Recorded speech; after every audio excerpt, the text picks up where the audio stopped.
Judy Perkins, 1508 West Seattle.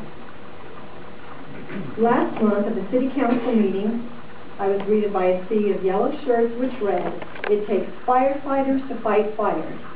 Now I see a crop of yellow signs have taken root across the town which read, "We support our Muncie firefighters." What concerns me is that there was a bit of an in-your-face attitude with the yellow shirts at City Council, and now the yellow signs have an air of either you are for us or you're against us. Well, I'd like to be able to say that I do support our Muncie firefighters too, but sadly it is not quite that simple. Of course, I support what you do. When I think of the firefighters, I think of 9/11 and heroes rushing into buildings as frightened citizens scurried out. I think of brave men and women who risk their lives to keep us safe, and for that you are heroes and you have our support. Unfortunately, the public safety budget consumes 80% of Muncie's general fund, whereas public safety accounts for much less in other comparable Indiana cities. Percentages for some other Indiana cities are Fort Wayne 56.44, Anderson 58.45, Bloomington 58.64, and West Lafayette 60.92. It's 80% here.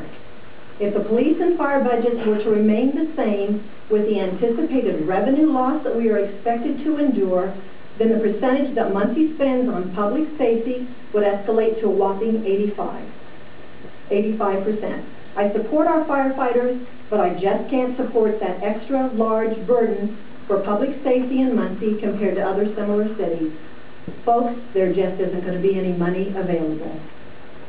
I'm not your enemy. I'm not out to get the Muncie firefighters, and neither are the many other Muncie citizens struggling to make ends meet who cannot bear the burden of any more taxes. We have previously seen what happens when what seems to be an immovable object is met by what proves to be an irresistible force. We have witnessed this sad phenomenon at Marhofer, Westinghouse, Delco Battery, New Venture Gear, and now Borg Warner. I only hope that the Muncie Fire Department can swerve from the path of destruction while there is still time. I suggest that the MFD spend less time and money on T-shirts and yard signs and more time looking at ways to cut costs for the sake of yourselves, your fellow firefighters, and all the citizens of Muncie. Thank you. Thank you.